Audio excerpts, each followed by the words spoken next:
बच्चों, आज हम कक्षा 10 विषय गणित अध्याय 1 वास्तविक संख्याओं का प्रश्नावली 1.3 देखेंगे। यह हमारा भाग 14 होगा।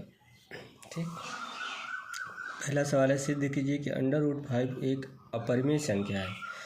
तो ऐसे प्रश्न को हल करने के लिए सर्वप्रथम करते क्या है कि माना कि √5 एक परिमेय संख्या, इसको मान लेते हैं। तो √5 बराबर लिख सकते हैं p/q, जहाँ p एवं q पूर्णांक तथा सहभाज्य संख्याएं हैं तथा q ≠ 0। अब इसके बाद करेंगे क्या है, दोनों पक्षों को स्क्वायर करेंगे। तो √5 का स्क्वायर बराबर p/q का होल स्क्वायर। इसका स्क्वायर 5 होगा, इसका p² होगा। या यहाँ से q² का मान निकालेंगे तो p² 5 होगा। इसका मतलब ये है कि p² में अगर 5 से भाग दे रहेंगे तो वो q² के बराबर होगा। ठीक है, इससे स्पष्ट हो रहा है कि p² 5 से विभाज्य है, अतः p भी 5 से विभाज्य होगा।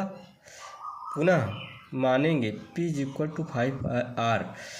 आपका सवाल होना चाहिए कि 5r ही क्यों माना। इसलिए माना कि ये जब स्क्वायर करेंगे तो इससे विभाजित हो जाएगा, इसलिए हमने इसको माना।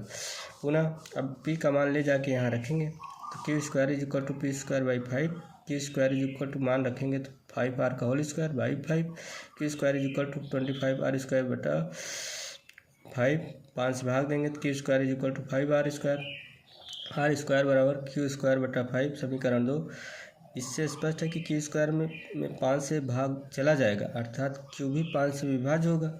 अब समीकरण 1 और 2 से स्पष्ट हो रहा है कि p एवं q का कम से कम एक अभाज्य गुणनखंड अवश्य है, अर्थात दोनों में कम से कम एक से अधिक संख्या से भाग जा रहा है।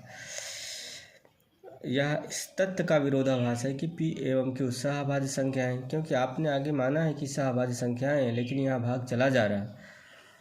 ऐसा √5 को एक परिमेय संख्या मानने के कारण हुआ, अतः इससे सिद्ध होता है कि √5 एक अपरिमेय संख्या है।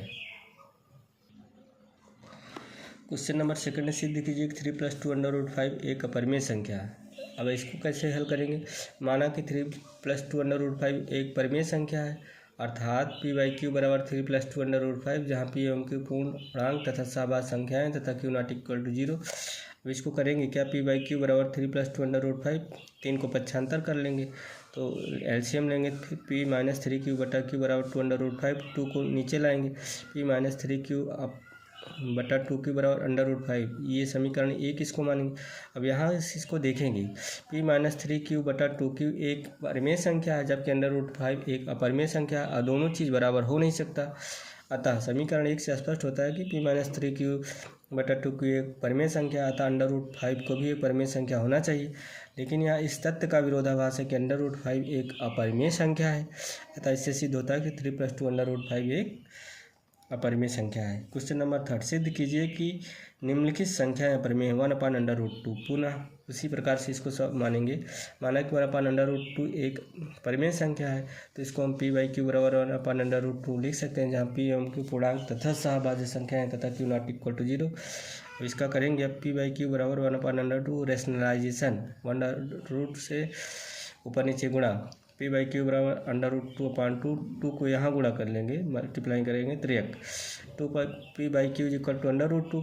अब इससे स्पष्ट क्या हो रहा है, 2p/q एक परिमेय संख्या है, जबकि √2 एक अपरिमेय संख्या। दोनों चीज़ बराबर हो नहीं सकती। समीकरण 1 से स्पष्ट होता है कि 2p/q एक परिमेय संख्या है, अतः √2 भी एक परिमेय संख्या है।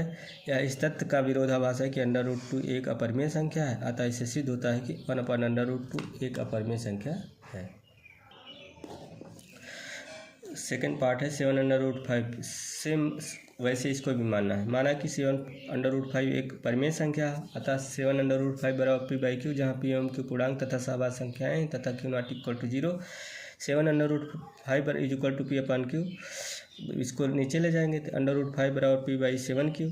समीकरण 1 से स्पष्ट होता है कि p/7q एक परिमेय संख्या है, अतः √5 भी एक परिमेय संख्या होगी।